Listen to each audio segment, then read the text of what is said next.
Let's come now to the second case of method by trigonometric transformation, wherein ang nakapaloob sa case 2, so we have even powers of sine and cosine.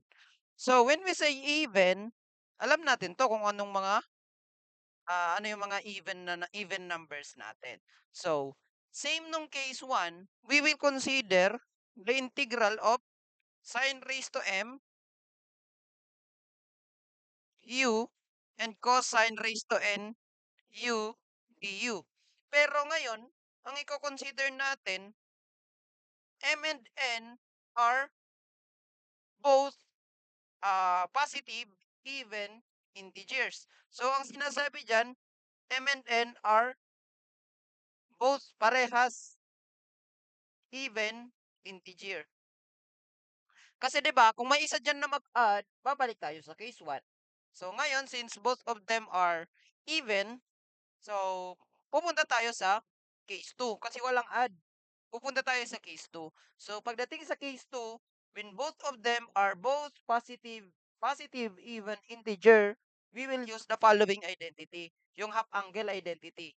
Wherein sine squared u, that is equal to 1 half times 1 minus cosine 2 times u. So, kailangan natin na i-memorize to. Same with cosine squared u, that is equal to 1 half 1 plus cosine 2u, and yung sine u times cos u natin, that is equal to 1 half of sine 2u. So we need to be familiarized with these three identities. So nanggaling yan sa double angle identity natin. So 'di ba? Sine 2x, that is equal to 2 sine x cosine x. Cosine 2x, that is equal to 2.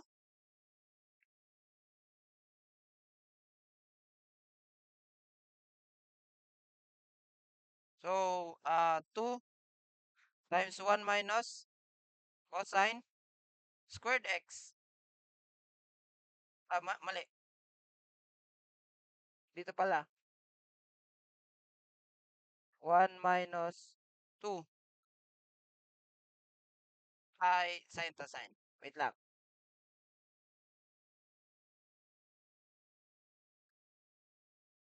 So cosine 2x. So double angle formulas lang to. 1 minus 2 sine squared x. Also, ang cosine 2x, marami yan. 1 plus 2 cosine squared x.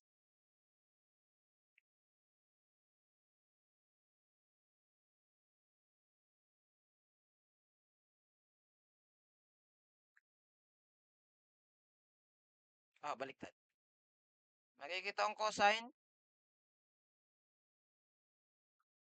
squared x minus 1.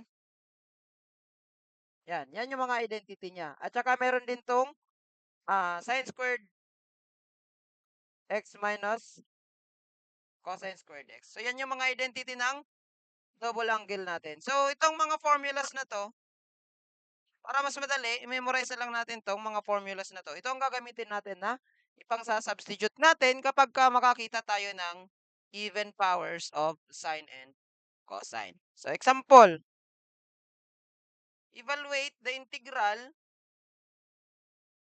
of sine raised to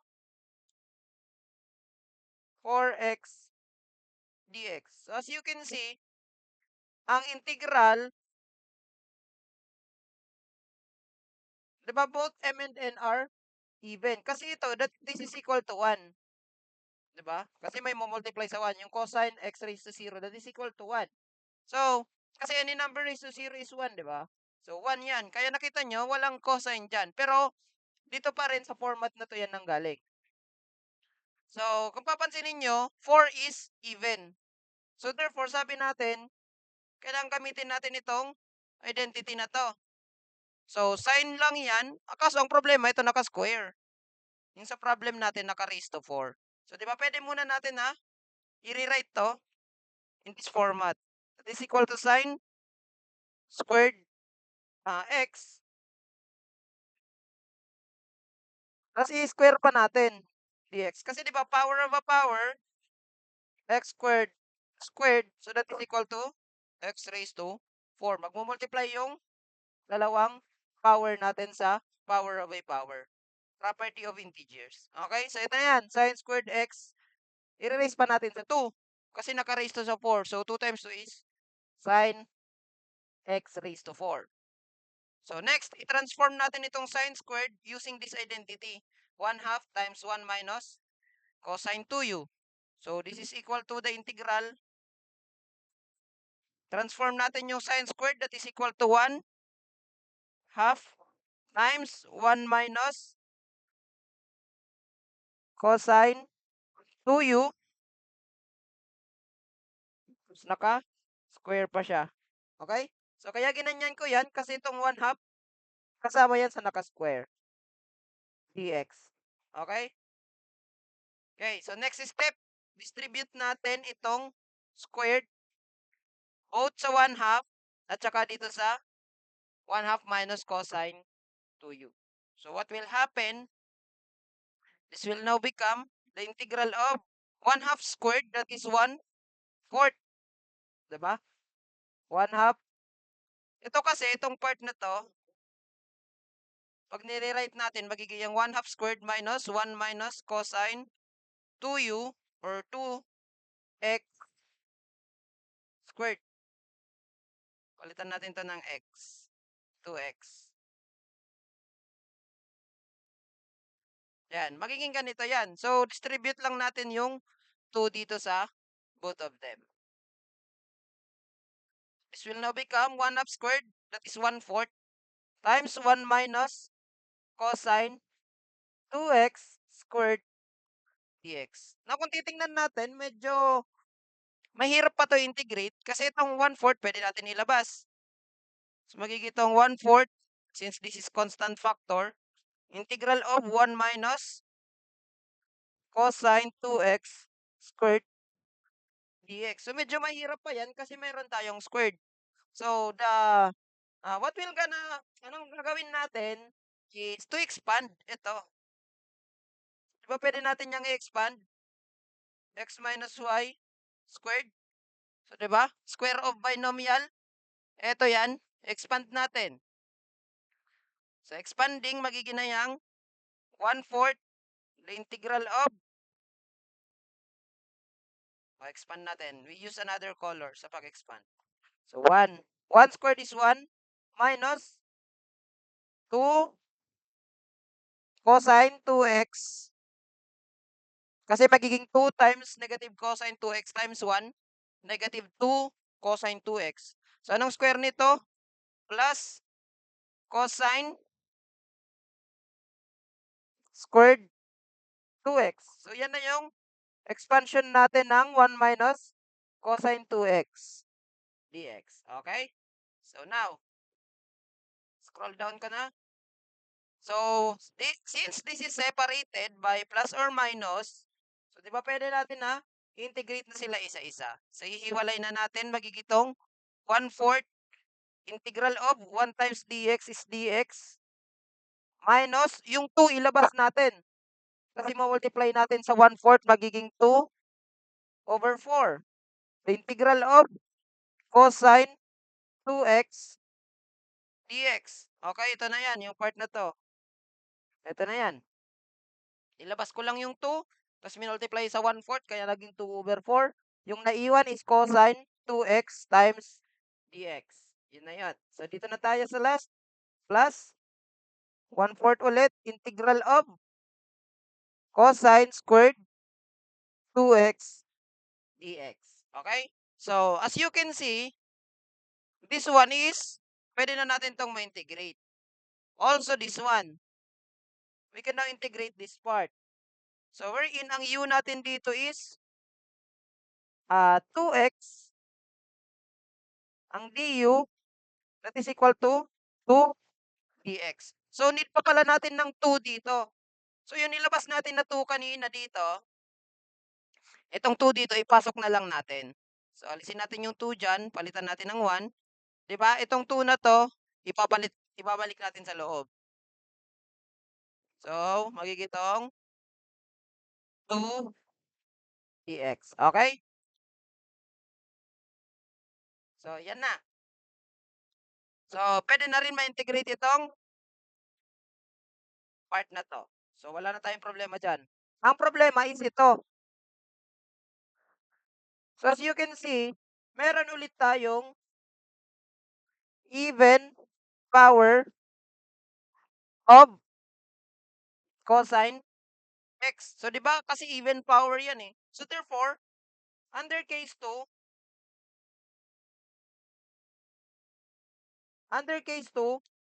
ita-transform ulit natin ito, itong part na 'to, okey? So, ita-transform ulit natin yung part na 'yan para mas madali i-integrate na natin 'to. Anong integral ng 1/4 dx? So, 'di ba that is equal to x over 4 or 1/4 of x.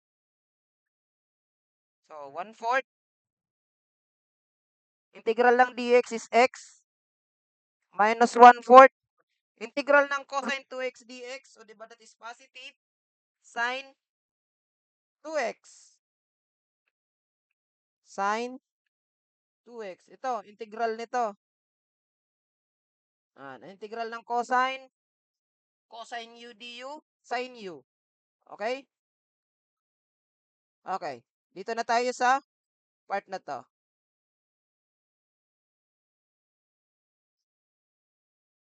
Yung part na yan, isolve natin siya separately. So, lagay na lang natin siya dito. So, 1/4 integral of cosine squared 2x dx. Sabi natin, we will transform it using the identity cosine squared u that is equal to 1/2 times 1 plus cosine 2 u. Okay? So, yan ang gagamitin natin na identity. So, substitute natin dito. So, tandaan natin, kung papansinin nyo, ang u dito is equal to 2x. So, huwag kayong malilito dyan, ha? So, huwag kayong malilito. Kung gusto nyo, since ang u natin dito is 2x, lahat ng u dito, palitan nyo ng 2x. Ito, palitan nyo ng 2x. Ito, palitan nyo rin ng 2x. So, magiging ang times 2x, tas ito, times 2x din.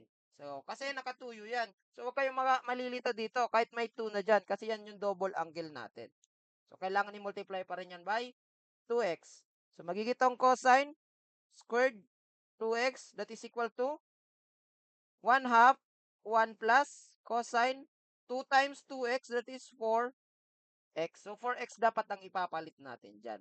So, this will now become 1/4 the integral of, ipalit na natin to, 1/2 times 1 plus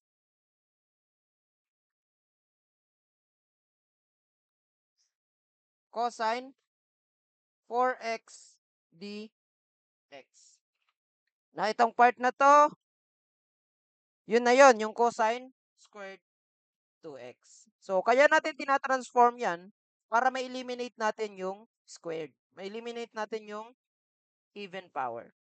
So, labas natin yung 1/2, magiging 1/4 times 1/2, that is 1 over 8 integral of 1 plus cosine 4x dx. So, this is now equal to 1/8 integral of dx kasi times 1, ihiwalay natin, integrate na natin sila isa-isa, plus 1/8 integral of cosine 4x dx. So, integrable na to. Pwede na to ma-integral and ma-integrate, ma-evaluate. Ang u natin dito is 4x, du is 4 dx. So, kailangan natin ng 4 dito. Sa labas, magmumultiply tayo ng 1/4. Kasi kailangan natin ng 4 dun sa loob. Sa next step na natin siya ilagay.